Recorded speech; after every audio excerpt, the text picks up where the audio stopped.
What is up, YouTube, and welcome to this Game of Thrones video. So if you're new to the channel, please drop a like and a subscribe down below if you do enjoy the video. And we are currently streaming most days of the week now on Twitch, and that is twitch.tv/Superheronexus.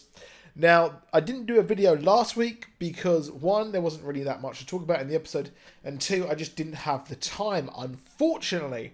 But your boy got the time this week, and well, this is possibly the most divisive episode of Game of Thrones yet. Arguably, the Night King episode, the Battle of Winterfell, it was good. You just couldn't see it. This episode, you could quite easily see all the action and the drama that was actually happening this season. Now, weirdly enough, we should have known this episode was coming, because if you will remember when Bran had the vision of the Mad King, he saw Ned's head being chopped off, he saw the Night King making all the other White Walkers, and we also saw dragons flying over King's Landing. So we should have known this. We saw the actual clip of the dragon flying over and matched the vision there in this episode, which was pretty cool. I really did like that. And another callback to the Fire and Blood book as well is the fact that Daenerys used an old Targaryen trick. Her great-great-grandfather, Aegon the Conqueror, used a trick to defeat Harren of Harrenhal.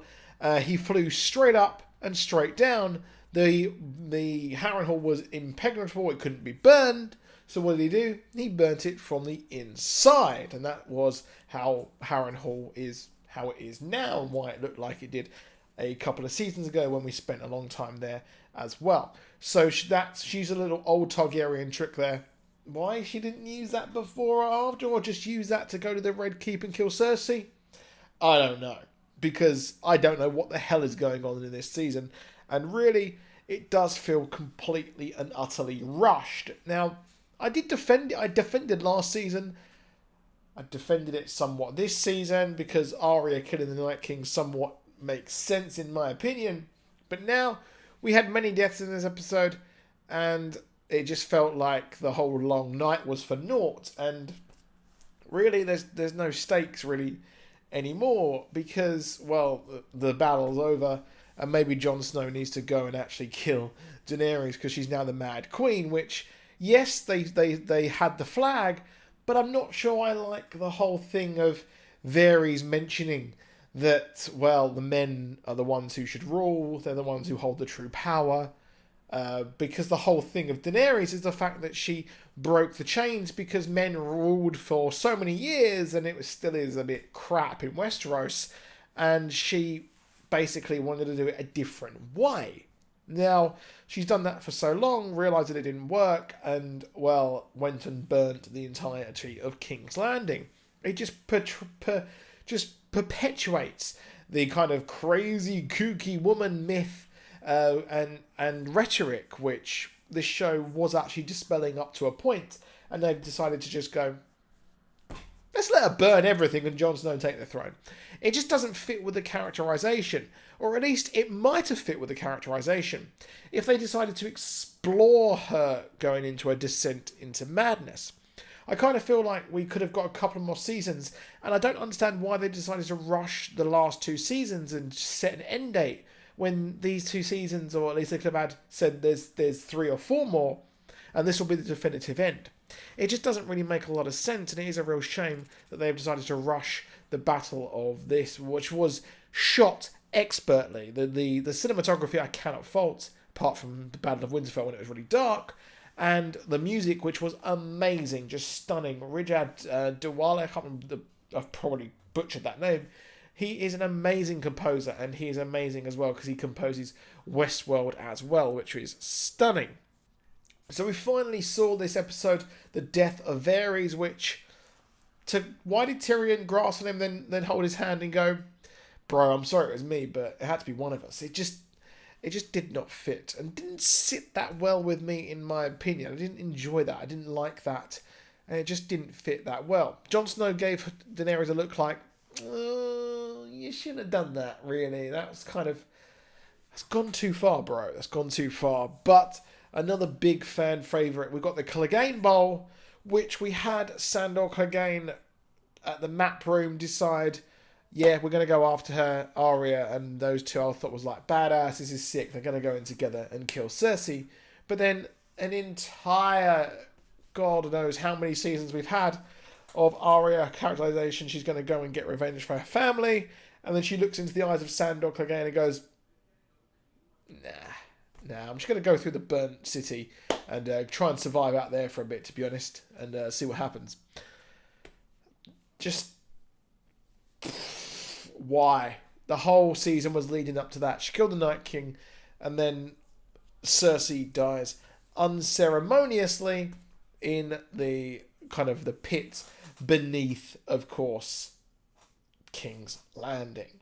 Now, of course, Jaime Lannister died with her as well after he fought Euron Greyjoy, who somehow survived to swim to that exact location at that time. It just felt completely predictable and just kind of convenient that that actually happened.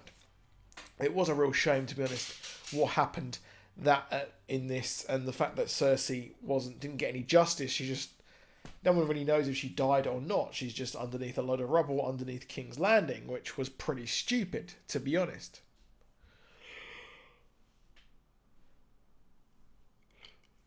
The character development, as I said, would have made sense, perhaps, if we had a bit more kind of chance to invest in it and kind of grow and see their descent. With Jaime Lannister, he finally accepted that last season his sister was an absolute awful POS, and decided at the end of the battle, or just before the Battle of Winterfell and just after, that he would find solace in the Brienne of Tarth, and they were meant to be together, only for him to go, I'm going south. My sister needs me or something. It just didn't fit, and it just ruined the entirety of his character development massively. He spent the whole entire season of the show atoning for his sins of the past, and what he did, only for him to just die again with Cersei underneath King's Landing, which was not satisfying whatsoever. And I kind of feel that her kind of surrendering was kind of calling out Daenerys and saying that, well, you can't burn me or you can't kill me because you won't be honourable. And then Daenerys just looked at the Red Keep and went, I'm going to burn that. I'm going to burn all these people. It just didn't fit. And like I said, we needed more seasons to kind of explain everything. I know last season and the season before, we had her to start to lose times and she can't handle it. But it just felt completely out of character, majorly, for her to just do completely everything against what she knew. Arya's character development again as well. She just somehow in an episode got to the south, which took her about 3 seasons to get to the north and the south, but she suddenly went to the north, which I don't mind if they're speeding things up. They're speeding up the whole kind of getting to places to kind of wrap up the story, but we never get that dialogue. We never get those personal moments when they're going south or north or east or west or wherever they're going. We just don't get that character development, and that is what's sadly lacking. And what I criticised some of the earlier seasons for being very slow and kind of having too much dialogue, well, we never... That's what that was. That was giving us the characterization. It was giving us the motivations of the character to do quite a lot of things. But in this episode, they didn't. And the question is, where do we actually go next? With the next episode being Daenerys looking upon everything that she's seen. There were many ideas where we could have had Jaime kill her in the throne room to come full circle. Could have come full circle there. But everyone seems to know that, well, Jon Snow is the rightful leader. And the question is, what will happen next? So I do think that Jon Snow, he will sit on the Iron Throne. How will he get the Iron Throne? That is a mystery, because she still has a dragon. She's got the Unsullied, and she completely wasted the Golden Company in one fell swoop, which was completely annoying because we spent so long in the books and everything in the show kind of theorizing the Golden Company, what will happen, and the commander just dies like that, and that was that. And I just don't get why it was completely rushed. But we know that we have one more episode. We know that Daenerys is the rightful queen now. She has won. But at what cost? And will Jon Snow sit on the Iron Throne as the rightful leader? Because everyone who, or except of Sansa, most of them are dead. Tyrion now sides, of course, with Daenerys, and he hasn't let her down now because she now has the throne. And as we saw in the trailer for next episode, she's walking down towards King's Landing to take her throne in winter, and we'll see the vision there, of course, her looking upon the Iron Throne with the whole sort of snow coming down on her.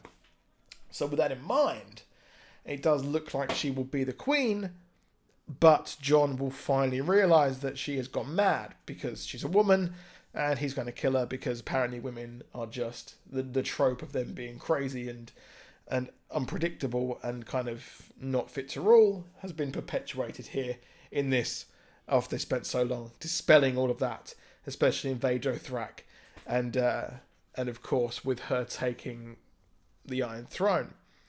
But now she is evil, and that is that. So a true shame there with this characterization of the entirety of the show. The mysticism has gone, the magic has gone, even though all the predictions have shown itself to be correct. And I'm still hoping that we'll get some sort of mystery or payoff of the Night King at some point, which we probably won't. I'm just really hoping that it really just wasn't all for naught. But this episode did leave a bad taste in my mouth. While I enjoyed it the way it was shot, I finally have joined the ranks of the people who are saying it's sort of lost its way. But that is it for this video. Please drop a like. Please subscribe. See you soon. Goodbye.